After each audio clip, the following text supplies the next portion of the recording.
The snow had quite stopped falling now, and there was a pinkish light in the sky which foretold fine weather.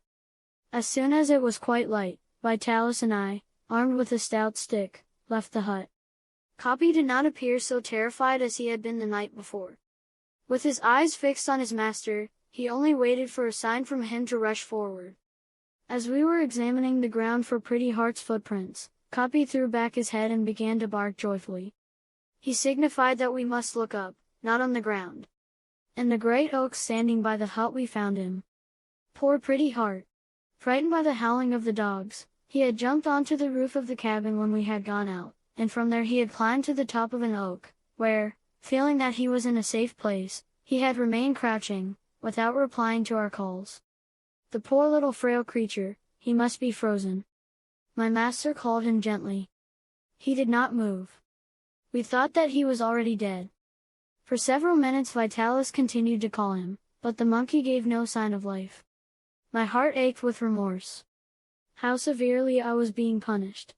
I must atone. I'll go up and get him, I said. You'll break your neck. No, there is no danger. I can do it easily. That was not true. There was danger. It was very difficult, for the large tree was covered with ice and snow. When I was quite small I had learned to climb trees, and I was quite an adept in this art.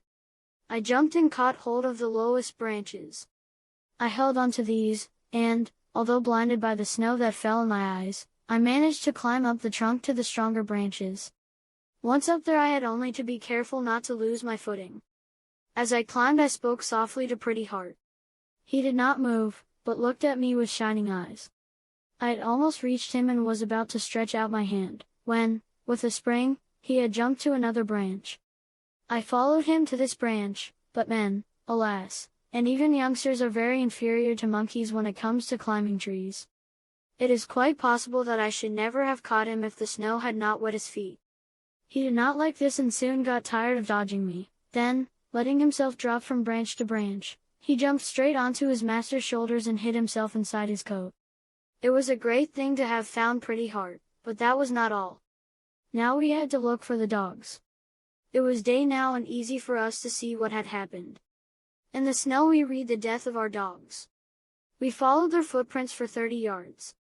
They had come out of the hut, one behind the other, Dulcie following Zerbino. Then we saw other footprints. On one side there were signs of a struggle where the wolves had sprung upon the dogs, and on the other sides were the footprints of the wolves where they trotted off, carrying their prey with them, to be devoured at their leisure. There was no trace of the dogs except a red trail of blood which here and there stained the snow. The two poor dogs had gone to their death while I slept.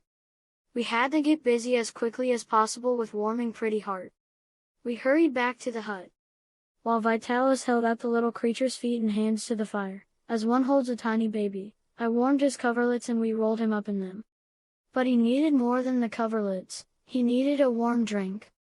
My master and I sat by the fire, silent, watching the wood burn. Poor Zerbino, poor Dulcie. Each of us murmured these words, first he, then I. The dogs had been our friends, our companions, in good and bad fortune, and to me in my loneliness they had meant so much. How deeply I reproached myself for not having kept watch. The wolves would not have come to attack us in our cabin, they would have stayed in the distance, frightened by the fire. If only Vitalis would have scolded me. I wished that he would beat me. But he said nothing. He did not even look at me. He sat with his head bent over the fire, probably wondering what would become of us without the dogs. Chapter 16. The Death of Pretty Heart. The sun came out brightly. Its rays fell on the white snow, and the forest, which the night before had looked so bleak and livid, was now dazzling with a radiancy that blinded the eyes. Several times Vitalis passed his hand under the coverlet to feel Pretty Heart, but the poor little monkey did not get warmer, and when I bent over him I could hear him shivering and shaking. The blood in his veins was frozen. We must get to a village or Pretty Heart will die, said Vitalis. Let us start at once. His wrappings were well heated and the little creature was rolled in them. My master placed him under his vest, next his heart. We were ready. This was a shelter, said Vitalis, looking round the hut as we were going out, that has made us pay dearly for its hospitality. His voice trembled. He went out first, and I followed in his footsteps. When we had gone a few yards we had to call to Capi. Poor dog, he had remained standing outside the hut, his nose turned to the spot where his companions had been taken by the wolves. 10 minutes later we reached the main road. We passed the cart. The driver told us that within an hour we should reach a village. This was encouraging, yet it was difficult, even painful, to walk. The snow came up to my waist. Many times I asked Vitalis after Pretty Heart. Each time he told me that he was still shivering. At last we saw the white roofs of a fair-sized village. We were not in the habit of putting up at the better-class inns. We always chose a poor place, where we were sure we should not be driven away, and where they would not take all we had. But this time Vitalis went into an inn where a beautiful sign hung outside the kitchen door. The door was open and we could see the great stove covered with shining copper saucepans, from which the steam was rising. Ah, how good that soup smelled to the famished wanderers. My master, putting on his most gentlemanly airs, and with his hat on his head and his head thrown back, asked the landlady for a good bed and a fire. At first the landlady, who was a fine-looking woman, had not condescended to notice us, but Vitalis' grand manner evidently impressed her. She spoke to a maid and told her to take us up to a room. "Quick, get into bed," said Vitalis, while the servant was lighting the fire. I looked at him in astonishment. "Why go to bed? I would rather sit down and eat something than go to bed." "Quick, hurry up," repeated Vitalis. There was nothing to do but to obey. There was an eiderdown quilt on the bed. Vitalis pulled it right up to my chin. "Try and get warm," he said, "the warmer you're the better." It seemed to me that Pretty Heart needed warming much more than I, because I was not very cold now. While I laid still under the eiderdown trying to get warm, Vitalis, to the servant's astonishment, turned little Pretty Heart round and round before the fire as though he were going to roast him. "Are you warm?" Vitalis asked me after a few minutes. "I'm suffocating." "That's right." He came to the bed quickly. He put Pretty Heart in, telling me to hold him close to my chest. The poor little animal, who always rebelled when he was made to do something that he did not want, seemed resigned to everything. He let me hold him close to my body without making a movement. But he was not cold now, his body was burning. My master, who had gone down to the kitchen, soon returned, carrying a bowl of well-sweetened wine. He tried to make Pretty Heart drink a few spoonfuls, but the poor little creature could not unclench his teeth. With his brilliant eyes he looked at us imploringly as though to ask us not to torment him. Then he drew one arm from under the covers and held it out to us. I wondered what he meant. I looked inquiringly at Vitalis, who explained, before I had met them Pretty Heart had had inflammation of the lungs and they had had to bleed him, taking the blood from his arm. Knowing that he was sick now he wanted us to bleed him so that he could get better as before. Poor little monkey. Vitalis was touched to the heart, and this made him still more anxious. It was evident that Pretty Heart was ill and he must be very ill indeed to refuse the sugared wine that he liked so much.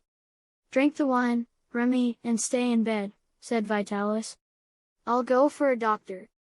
I must admit that I also liked sugared wine and besides I was very hungry. I did not let him tell me twice to drink it. After I had emptied the bowl I slid down under the eiderdown again, where the heat, aided by the wine, nearly suffocated me. Vitalis was not gone long. He soon returned, bringing with him a gentleman wearing gold-rimmed spectacles, the doctor. Thinking that the doctor might not put himself out for a monkey, Vitalis had not told him who was his patient. When he saw me in bed, as red as a tomato, the doctor put his hand on my forehead and said at once, "Congestion." He shook his head with an air which augured nothing good.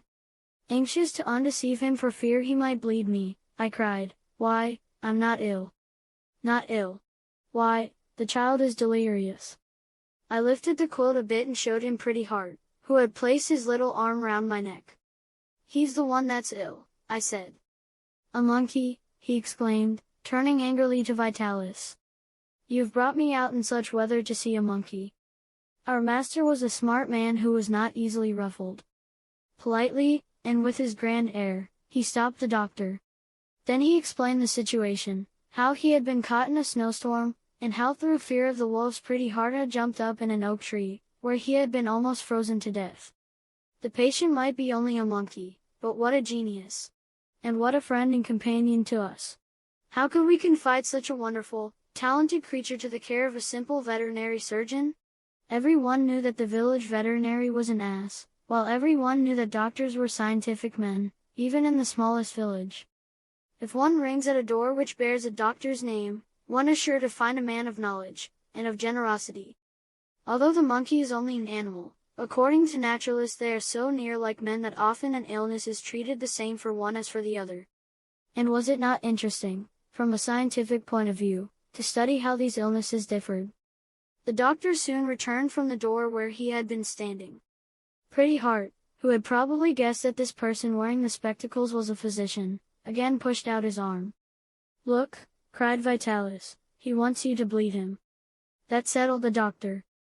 "Most interesting, a very interesting case," he murmured.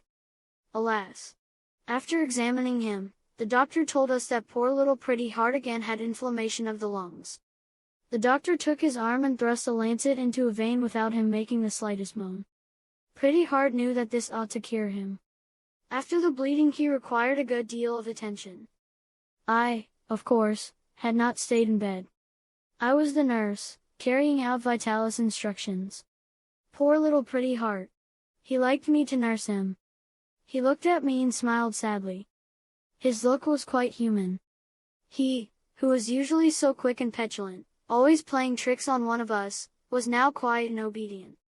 In the days that followed he tried to show us how friendly he felt towards us, even to Capi, who had so often been the victim of his tricks. As in the usual trend of inflammation of the lungs, he soon began to cough. The attacks tired him greatly, for his little body shook convulsively. All the money which I had, 5 sous, I spent on sugar sticks for him, but they made him worse instead of better. With his keen instinct, he soon noticed that every time he coughed I gave him a little piece of sugar stick. He took advantage of this and coughed every moment in order to get the remedy that he liked so much, and this remedy instead of curing him made him worse. When I found out this trick I naturally stopped giving him the candy, but he was not discouraged.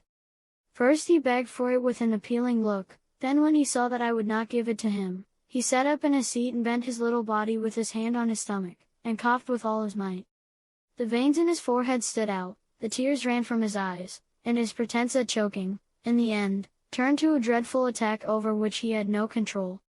I had to stay at the inn with Pretty Heart while my master went out alone. One morning upon his return he told me that the landlady had demanded the sum that we owed her. This was the first time that he had ever spoken to me about money. It was quite by chance that I had learned that he had sold his watch to buy my sheepskin. Now he told me that he had only 50 sous left. The only thing to do, he said, was to give a performance that same day. A performance without Zerbino, Dulcie or Pretty Heart, why, that seemed to me impossible. We must get 40 francs at once, he said. Pretty Heart must be looked after. We must have a fire in the room, and the medicine, and the landlady must be paid. If we pay her what we owe her, she will give us another credit. 40 francs in this village. In the cold, and with such poor resources at our command. While I stayed at home with Pretty Heart, Vitalis found a hall in the public market, for an out-of-door performance was out of the question. He wrote the announcements and stuck them up all over the village. With a few planks of wood he arranged a stage, and bravely spent his last 50 sous to buy some candles, which he cut in half so as to double the lights. From the window of our room I saw him come and go, tramping back and forth in the snow. I wondered anxiously what program he could make. I was soon enlightened on this subject, for along came the town crier of the village, wearing a scarlet cap, and stopped before the inn. After a magnificent roll of his drum he read out our program. Vitalis had made the most extravagant promises. There was to be present a world-renowned artist, that was Capi, and a young singer who was a marvel. The marvel was myself. But the most interesting part of the farce was that there was no fixed price for the entertainment. We relied upon the generosity of the audience, and the public need not pay until after it had seen, heard, and applauded. That seemed to me extraordinarily bold. Who was going to applaud us? Capi certainly deserved to be celebrated, but I was not at all convinced that I was a marvel. Although Pretty Heart was very ill at this moment, when he heard the drum, he tried to get up. From the noise in Capi's barks, he seemed to guess that it was to announce our performance. I had to force him back on his bed, then he made signs to me to give him his general's uniform, the red coat and trousers with gold braid, and hat with the plume. He clasped his hands and went down on his knees to beg me. When he saw that he could get nothing from me by begging, he tried what anger would do, then finally melted into tears. It was evident that we should have a great deal of trouble to convince him that he must give up all idea of playing that night. I thought it would be better not to let him know when we started.